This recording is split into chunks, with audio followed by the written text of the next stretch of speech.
तीसरा अध्याय कर्म योग, और अभी ज्ञान विभाग योग 4th चैप्टर में कर्मों की गहन गति के बारे में और कर्मों से पार जाने, कर्मों को ट्रांसेंड करने के लिए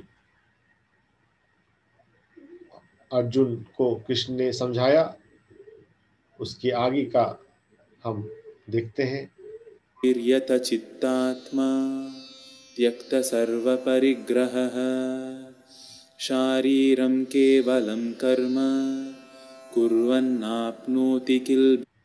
ये कल ही हमने देखा था। निराशीर्य चित्तात्मा, निराशी, नो आशा, नो एक्सपेक्टेशन, अपने चित्त में नो एक्सपेक्टेशन। त्यक्त सर्व परिग्रह, हम सब तरह का एक्यूमुलेशन, सब तरह का स्वामित्व, ये मेरा है, ये भाव त्यक्त छोड़कर, शारीरम केवलम कर्म, को शरीर केवल कर्म करता हुआ, सिर्फ शरीर कर्म करता है, भीतर से तो त्याग है, भीतर से निराशा है, नो एक्सपेक्टेशन है। तो ऐसा पर्सन नापनोति किल विषम, जो कर्मा की सफरिंग है, सो कॉल्ड कार्मिक सफरिंग, वो उसको प्राप्त नहीं होता। फ्री फ्रॉम कार्मिक रिजल्ट्स, फ्री फ्रॉम सिन। विषम यदृच्छालाभ संतुष्टो द्वन्द्वातीतो विमत्सरः समः सिद्धावसिद्धौ च कृत्वापि न निबध्यते। इस श्लोक को मैं चाहता हूं आप में से कोई रीड करे। जो रीड करना चाहते हैं अपने हैंड रेज करें, आपको अनम्यूट किया जाएगा। और इस श्लोक को, ये श्लोक महत्वपूर्ण है, तो आप इसे थोड़ा पढ़ें। जिनको जो पढ़ना चाहते हैं, रेज योर हैंड। एंड यद दृक्षा लाभ संतुष्टो, आपके माध्यम से पढ़वाने का पर्पस है कि आपको थोड़ा याद हो, थोड़ा हम अधिक देर उस पर चिंतन करें। यद दृक्षा लाभ संतुष्टो द्वंद्वातीतो विमत्सरः। यद दृक्षा का मतलब क्या हुआ? जी ललिता जी पढ़िए। प्रणाम सर।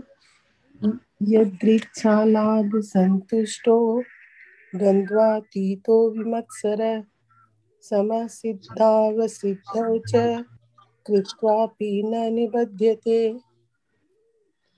इसका मीनिंग जानते हैं, बता पाएंगे?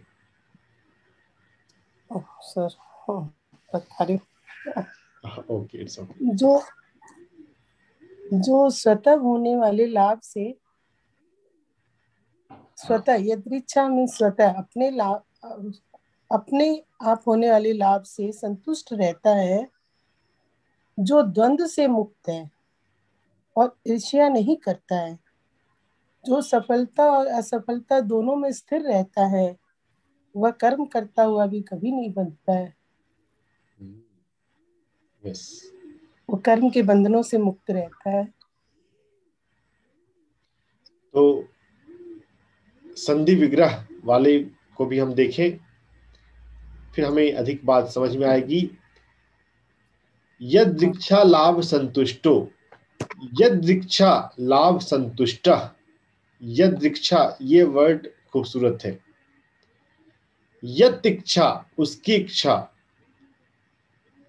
जो हायर कॉन्शसनेस की इच्छा से जो हो रहा है, उससे जो लाभ है उससे संतुष्ट।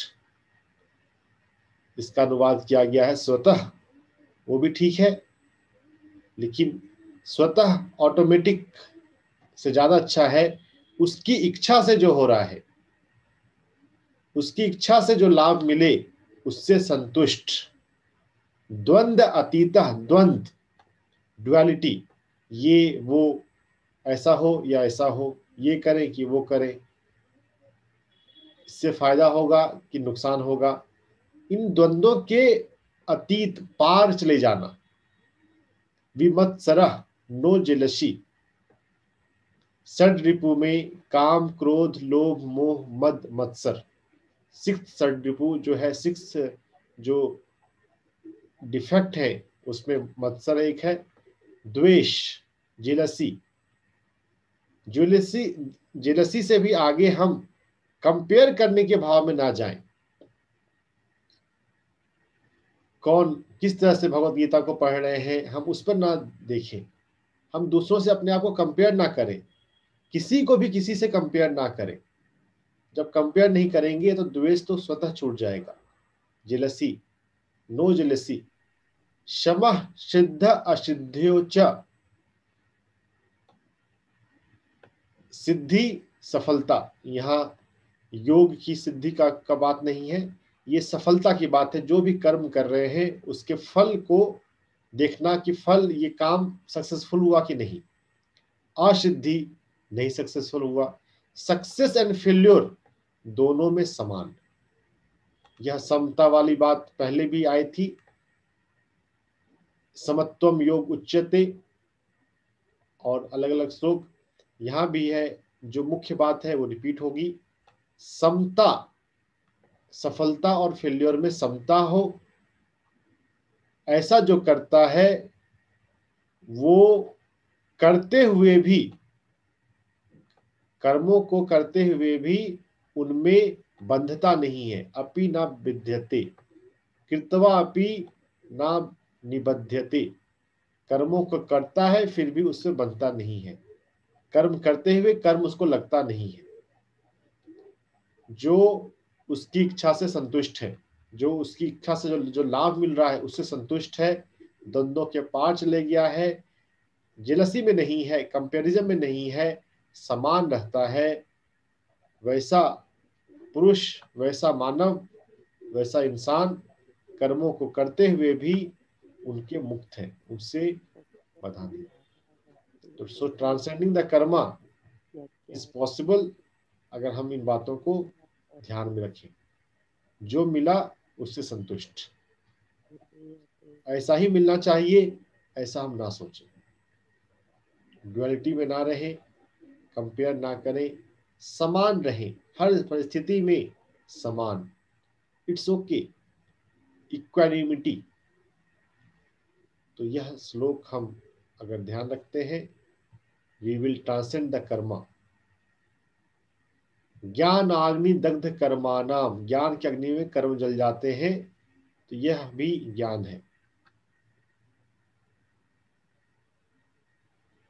इसको फिर से सुने हम। ये कुर्वन्नाप्नोति किल्बिषम् यदृच्छालाभसन्तुष्टो द्वन्द्वातीतो विमत्सरः समः सिद्धावसिद्धौ च कृत्वापि न निबध्यते गतसङ्गस्य मुक्तस्य ज्ञानावस्थितचेतसः यज्ञायाचरतः कर्म समग्रं प्रविलीयते।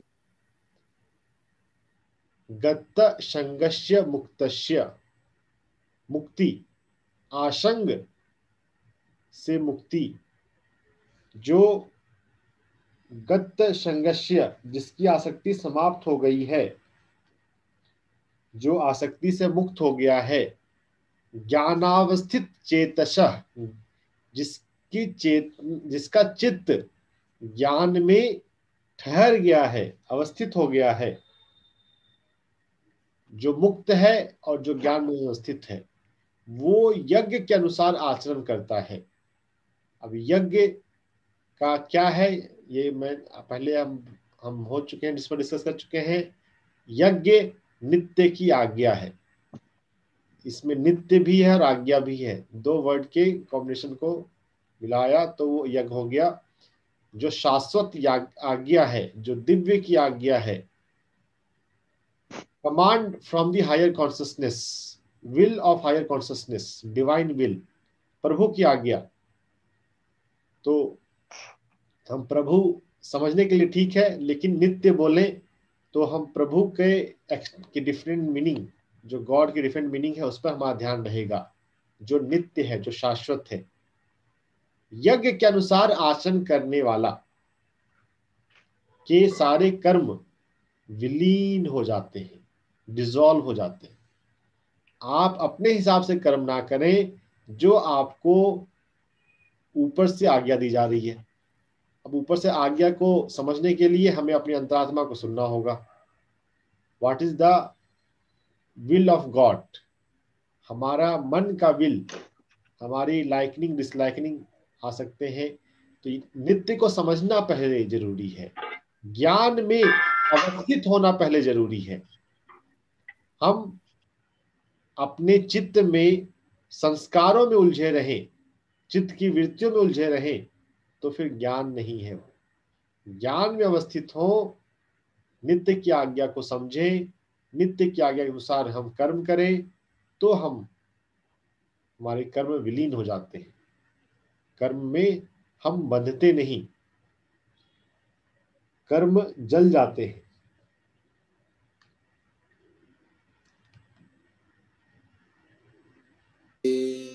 ब्रह्मार्पणं ब्रह्म हविर्ब्रह्माग्नौ ब्रह्मणाहुतं ब्रह्मैव तेन गन्तव्यं ब्रह्म कर्म समाधिना दैवमि।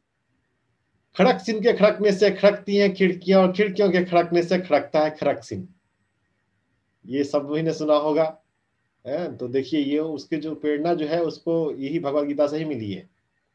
ब्रह्म अर्पणम ब्रह्म हवि ब्रह्माग्नो ब्रह्मणहुतम ब्रह्मैव तेन गंतव्यम ब्रह्म कर्म समाधिना।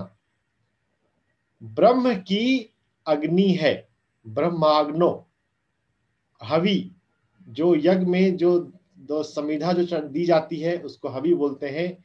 ब्रह्म ही हवि है, ब्रह्म की आहुति दी जा रही है, और वो ब्रह्म को ही अर्पण हो रहा है, और वो ब्रह्म में ही जा रहा है। ब्रह्म में से ही कर्म है। तो ये सभी बात रियलाइज होना ज्ञान है ना। ज्ञान क्या है?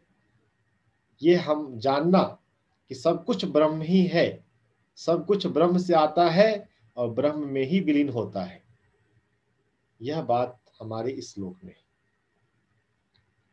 तो हम हर जगह ब्रह्म को देखें, हर कर्म में ब्रह्म को देखें। अब फिर नित्य वाला कर्म, नित्य की आज्ञा वाला कर्म, उसमें ब्रह्म है। मतलब वो ब्रह्म की आहुति बनेगा। अगर हम अपने इच्छानुसार, अपने लाइकनिंग, अपने वेलफेयर के लिए अगर कर्म कर रहे हैं, तो वो ब्रह्म की आहुति नहीं बनेगा, वो तो फिर हमारी आहुति हो जाएगा। जो यूनिवर्सल वेलफेयर के लिए है, वो तो उसको कर्म यूनिवर्स में ही विलीन हो जाएगा, उसका प्रभाव पूरे ब्रह्मांड में व्यापक होगा। तो ये श्लोक बहुत अच्छा है, हम इसे याद रखें। प्रविलीयते ब्रह्मार्पणं ब्रह्म हविर्ब्रह्माग्नौ ब्रह्मणाहुतं ब्रह्मैव तेन गन्तव्यं ब्रह्म प्रविलीयते ब्रह्मार्पणं ब्रह्म हविर्ब्रह्माग्नौ ब्रह्मणाहुतं ब्रह्मैव तेन गन्तव्यं ब्रह्म कर्म समाधिना। ये इंटरेस्टिंग श्लोक है ना, कोई इसको रीड कीजिए ना, इस श्लोक को रेज कीजिए योर हैंड। अनीता जी, आप कर सकते हैं अपने आप को म्यूट।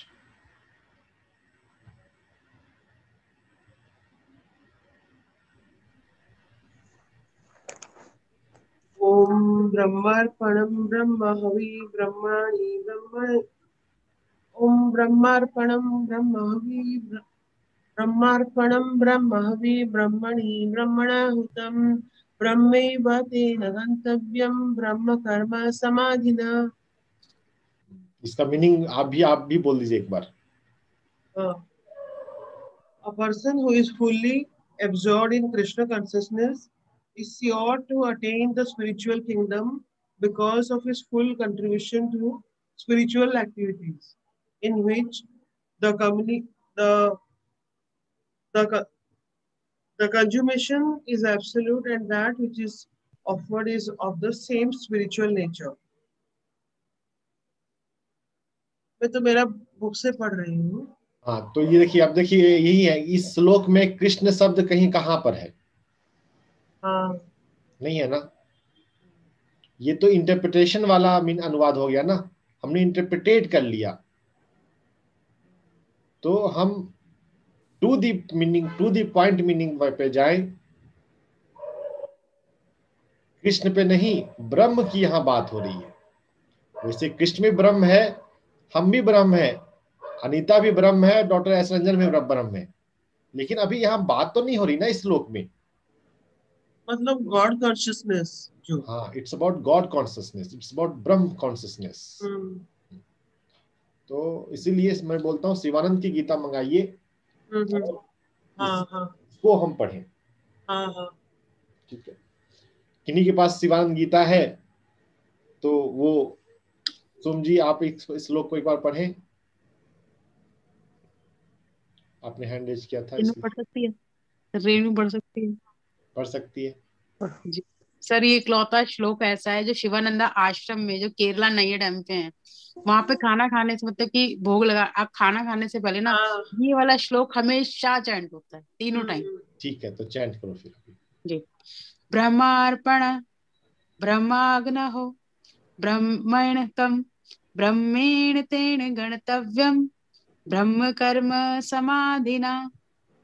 ब्रह्म ही आहुति है, ब्रह्म ही घृत है, ब्रह्म रूप अग्नि में अर्पित किया जा रहा है, हाँ वह ही ब्रह्म है। वह सदा निश्चित रूप से ब्रह्म को ही प्राप्त होता है, जो प्रत्येक कर्म में ब्रह्म को ही देखता है। तो हम अपने कर्मों में ब्रह्म देख सकें, ये अवस्था हमारे भीतर आनी चाहिए। कर्म में देख सकते हैं, हम तो सोचते हैं हम काम कर रहे हैं, तो काम में और कर्म में, जैसे कि आपने बताया डिवाइन विल में और जो हम रेगुलर वे में काम करते हैं जिसको हम काम कहते हैं, उसमें तो बहुत बड़ा अंतर होता है। अगर हम कर्म हिसाब से करेंगे तो ऑटोमेटिकली दिखेगा। जैसे सपोज कई दिनों से मैं देख रही हूँ कि मैं मेरी अपने अंदर की जो कुछ नेगेटिविटी है ना, मैं पर्सनल डिस्कशन बाद में रेनू, हम श्लोक पे चिंतन करें। ब्रह्म कर्म तभी हम देख सकते हैं जब हम स्वयं को ब्रह्म के रूप में जानें। जब तक हम स्वयं को ब्रह्म के रूप में नहीं जानेंगे, हमको तो कर्म लगेगा ना कि हम अपना बैंक बैलेंस बढ़ा लें, एक प्लॉट और खरीद लें, एक गाड़ी और खरीद लें। अगर हम अपने आप को मैटर समझते हैं तो हम अपने आप को मैटर के द्वारा प्रोटेक्ट करना चाहेंगे। अगर हम स्वयं को ब्रह्म के रूप में जाने तो फिर ब्रह्म स्वभाव, ब्रह्म कर्म ही हमारा रियल प्रोटेक्शन है। हमें अपने प्रोटेक्शन को करने के लिए किसी एनर्जी टेक्निक की, किसी तंत्र मंत्र यंत्र की जरूरत नहीं है। अगर हमने स्वयं को ब्रह्म के रूप में रियलाइज कर लिया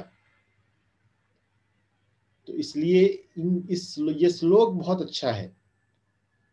हम ब्रह्म को देखना सीखें। जब तक ब्रह्म को देखना नहीं सीखेंगे तब तक हमारी जो दृष्टि है वो स्थूल वाली रहेगी, और स्थूल के हिसाब से तो हम सब कुछ करना चाहेंगे। जितना हमारी अंडरस्टैंडिंग में, हमारे परसेप्शन में ब्रह्म भाव आएगा, या ब्रह्म भाव ना भी आए, सूक्ष्म भाव आएगा, उसे सूक्ष्म से बियॉन्ड ब्रह्म है। इस बात को समझिए। जो हमारी ऊर्जा है वो भी सूक्ष्म है, जो हमारे विचार है वो भी सूक्ष्म है। ऊर्जा के परे, कर्म के परे ब्रह्म है।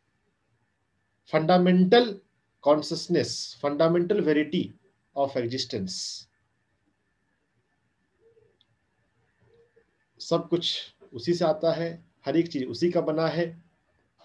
आप इसको आज की लैंग्वेज में कहना चाहें तो आप अभी जो मोबाइल में देख रहे हैं ये भी ब्रह्म है, जो हाथ में आपकी गीता है ये भी ब्रह्म है, जो पढ़ रहा है पढ़ने वाला ब्रह्म है, जो सुन रहा है सुनने वाला ब्रह्म है। आपको आपकी लाइफ में जो डिस्टर्ब करता है वो भी ब्रह्म है। हर तरफ हमें जो मूल है वो समझ में आने लग जाए। तो कर्म जो है, फिर कर्म में भी फिर वैसी से आ रहे हैं, तो जब कर्म ब्रह्म से ही आ रहे हैं तो फिर वो आपको प्रभावित नहीं करते। कई अलग अलग ढंग से कर्मों के बारे में देखिए, यहाँ भगवत गीता में बात हो रही है। पहले तो बात आई कि सम रहते हुए काम करो, पहले नहीं, अलग अलग बात आई, थोड़ा सा हम देख लेते हैं। समता में रहते हुए हम कर्म करें तो भी हम उसके बियॉन्ड जा सकते हैं। नित्य की आज्ञा के अनुसार कर्म करें तो भी हम उसके बियॉन्ड जाते हैं। हमारे भीतर जेलसी ना हो, हम मुक्त हो कर्म फल से, तो हम उसके बियॉन्ड जाते हैं। और हर एक कर्म में हम ब्रह्म को देखें तो तब तो बहुत अच्छे से हम चले जाएंगे उस भाव में। और इस अवस्था में जाने पर एक और भी बहुत अच्छी बात होती है जो शिवानंद की गीता में अनुवाद में दिया हुआ है। आगे बात आता है, हमारा पूरा जीवन यज्ञ बन जाता है। यज्ञ सिर्फ कोई हवन कुंड लगाए करे तभी होता है, ऐसी बात नहीं है। भगवत गीता में ये बात है, ब्रह्म उपलब्ध व्यक्ति का जीवन ही यज्ञ है। होल लाइफ इज यज्ञ, क्योंकि हर एक कर्म जो है वो हर एक मूवमेंट, कर्म को भी अगर हम छोड़े, हर एक मूवमेंट उसकी आज्ञा के अनुसार है। ब्रह्मनिष्ठ व्यक्ति का आंख खोलना भी, मुंह खोलकर एक शब्द बोलना भी ब्रह्म की आज्ञा के अनुसार है। तो बहुत बहुत बड़ी बात है, बहुत अच्छी बात है, बहुत इंटरेस्टिंग बात है। अगर हम इसको जीवन में, इसको थोड़ा सा भी अगर समझ के उतार लें तो हमारा जीवन बहुत आनंद के भी पार चले जाएंगे। आनंद से भी ऊपर है ब्रह्म, इस बात को जानिएगा। आनंद तो आनंदमय कोष तक है, उसके बियॉन्ड आत्मा है और उसके बियॉन्ड ब्रह्म है। तो ब्रह्मर्पणम ब्रह्म हवि ब्रह्माग्नो ब्रह्मणहूतम ब्रह्मेव तेन गंतव्यम ब्रह्म कर्म समाधिना। इसको लिख कर लगा लीजिएगा अपने घर में। कुछ कुछ श्लोक में बोलता हूं तो वो आपको याद हो जाए, ध्यान में रहे, तो ऐसा ही श्लोक है 424।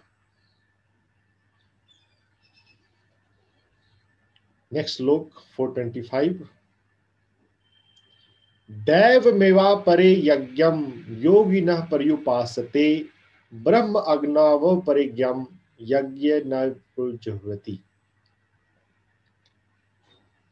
मेरा प्रोनाउंसिएशन से ज्यादा अच्छा है कि हम जो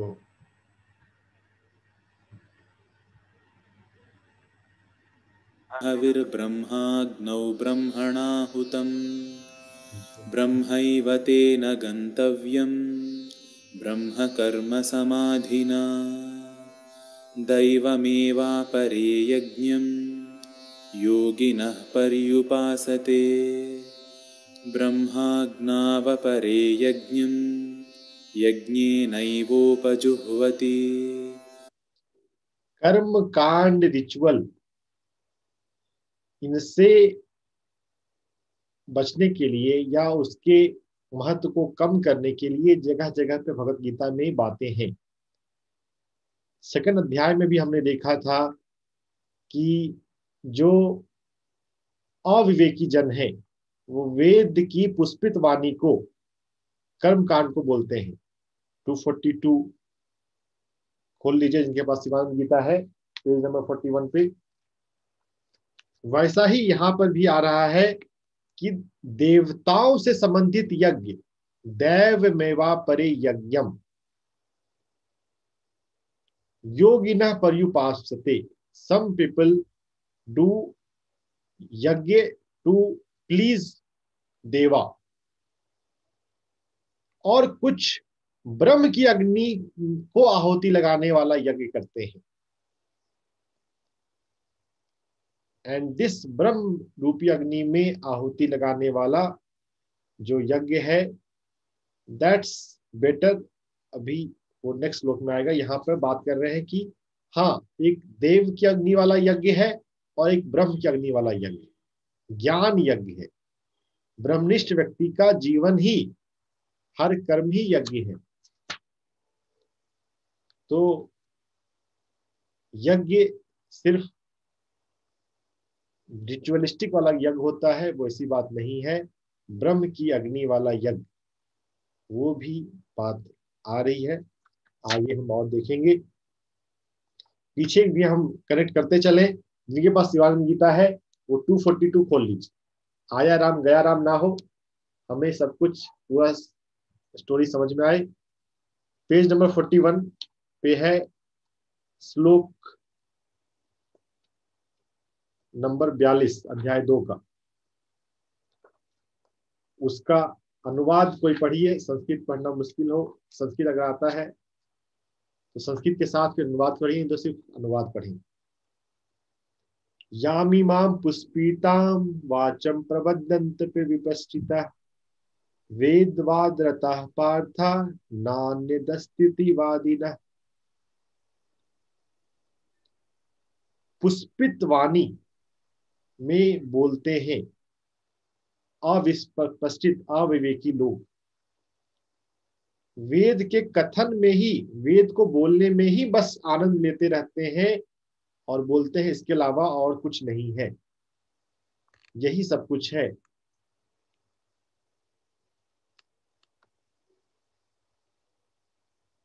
तो कोई इसके अनुवाद को, व्याख्या को पढ़ दीजिए। सर हिंदी तो आराम से पढ़ ही लेंगे। हाँ पढ़िए। जी सर। हे अर्जुन, अविवेकी जन वेदों की पुष्पिता आकर्षक वाणी बोलते हुए वेदों के गुण स्तुतिमय वाक्यों में आनंद लेते हैं और कहते हैं इसके अतिरिक्त अन्य कुछ नहीं है।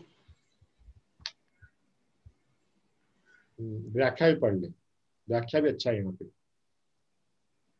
विवेक शून्य व्यक्ति वेदों के कर्मकांड में अधिक आस्था रखते हैं, जिसमें किसी विशेष फल प्राप्ति हेतु विशेष विधि विधानों की कर्म विधि और स्तुति का वर्णन है। स्वर्ग के आनंद का वर्णन करने वाले इन वेद वाक्यों में वे अत्यधिक अनुरक्त हो जाते हैं। उनके अनुसार कर्मकांड के अनुष्ठानों से प्रापणीय स्वर्गिक सुखों से परे अन्य कुछ भी नहीं है। आगे भी पढ़ सकते हैं। वेदों के दो भाग हैं, कर्मकांड और ज्ञान कांड। ब्राह्मण ग्रंथ और संहिता कर्मकांड से संबंध है। जैमिनी का पूर्व मीमांसा मत इसी पर आधारित है। इस मत के अनुयायी इहलोक के ऐश्वर्य और स्वर्ग सुख की प्राप्ति हेतु इस प्रकार के अनेक यज्ञादि कर्मों का प्रतिपादन करते हैं। वे इसे ही मनुष्य जीवन का सर्वोच्च लक्ष्य मानते हैं। सामान्य जन तो इसके स्तवन पाठन से ही आकृष्ट हो जाते हैं। उपनिषद और आरण्यक ग्रंथ पर ब्रह्म की प्रकृति का वर्णन करते हैं और ज्ञान कांड के अंतर्गत है। स्वर्ग का जीवन भी अस्थायी है। पुण्य कर्म क्षीण होने पर मनुष्य को धरालोक पर लौटना पड़ता है। सहस्त्रों यज्ञ करने पर भी आत्मज्ञान के बिना मोक्ष प्राप्ति असंभव है। भगवान कृष्ण धरती का प्रभुत्व दिलाने वाले और स्वर्ग तथा अन्य शक्तियां प्रदान करने वाले वैदिक अनुष्ठानों के प्रशंसक मीमांसा सिद्धांत को अपेक्षाकृत गौण बताते हैं, क्योंकि वे आत्यंतिक मोक्ष प्रदान करने वाले नहीं हैं। तो जिन लोगों को भी यह अपने परिवार में स्ट्रगल होता है कि परिवार वाले नहीं मानते, नहीं सुनते, वो बोलते हैं ये पूजा करो, ये हवन करो, ये वार का फास्ट रखो। फास्ट रखना अच्छा है स्वास्थ्य दृष्टि से, उसके एसेंस को समझते हुए हर एकादशी को फास्ट रखिए। लेकिन यही जानते हुए कि डिटॉक्स कर रहा है, मेरी इम्यूनिटी बढ़ा रहा है, विद द डिजायर कि हाँ मेरे जीवन में ये हो जाए, वो हो जाए, प्रमोशन हो जाए, शादी हो जाए, बच्चा एग्जाम में पास कर जाए, ये अलग अलग भावना से जो रिचुअल होते हैं, उसके लिए भी भगवत गीता में श्लोक है, वहीं पर ये है कि विपश्चित लोग यामिमाम पुष्पिताम वाचम प्रवद्यंत अविपिश्चितः, जो मूर्ख लोग हैं, मूर्ख के लिए संस्कृत में शब्द यहाँ पे है अविपिश्चितः, वो पुष्पों जैसी वाणी, मधुर वाणी बोलते हैं वेद का, जिसमें कि कर्म कांड की बात, ये करोगे तो ये मिल जाएगा, ये करने से ये होगा, इसके अलावा और कुछ नहीं है, ऐसा भी वो बोलते हैं। अरे मुक्ति तुमको इतनी बार ये करोगे तो ही ये होगा,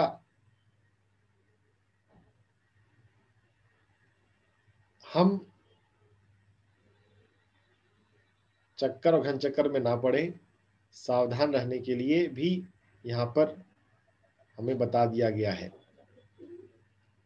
कि हम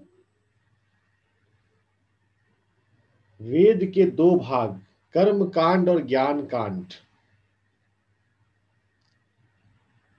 वेदों में ओरिजिनल कितना लिखा गया और बाद में किन किन लोगों ने क्या क्या मिक्स किया, यह सब बातें भी हमें पता चलती है। जो मुख्य बात है वो बार बार आती है और उसका हमें अंदाजा हो जाता है कि ओरिजिनल बात क्या है। ओरिजिनल बात तो ब्रह्म यज्ञ का है, ब्रह्म हवि ब्रह्म अग्नि ब्रह्मणाहुतम। हम समझें और समझकर जीवन जिए, चक्रों में घन चक्रों में ना पड़े। 242 याद रखिए, जब कोई आपके परिवार में कोई बोले ये रिचुअल करना है, वो चीज करना है, खोलकर दिखा दीजिए कि हाँ ये पढ़िए और बताइए आपको भगवत गीता मानना है या पंडित को मानना है। वैसे पंडित का शुद्ध मीनिंग तो भगवत गीता में विद्वान के सेंस में है, लेकिन जो सोशल मीनिंग है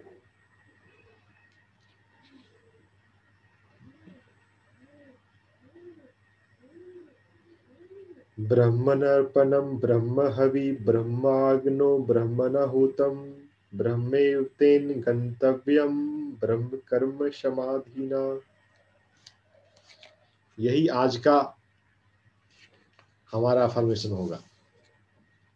हम इसको बोलते हुए अपने पूरे आज थ्रू आउट द डे इस अवेयरनेस को मेंटेन करेंगे, ब्रह्म की अवेयरनेस को। हर काम में हर चीज ब्रह्म से आ रही है और हर फिर वापस ब्रह्म में ही जा रही है। ऑल परवेडिंग गॉड कॉन्शियसनेस, सर्वव्याप्त higher consciousness, eternal consciousness, divine consciousness, infinite consciousness, source of everything and the destination of everything.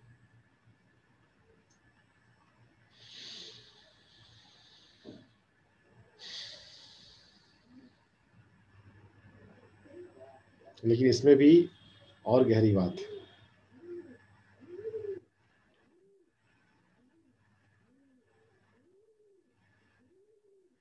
बच्चा स्कूल जाता है, फिर स्कूल से वापस आता है। जो बच्चा सुबह स्कूल गया, क्या वही बच्चा वापस घर आता है? नहीं। अब भी बच्चा थोड़ा सा ज्यादा एजुकेटेड है, थोड़ा सा ज्यादा समझदार है, थोड़ा सा ज्यादा इवॉल्व्ड है, तो हम ब्रह्म में ही जाते हैं वापस, लेकिन ज्यादा पक कर, ज्यादा इवॉल्व होकर। तो हर बात के पीछे और भी कुछ बात है, लेकिन अभी तो हम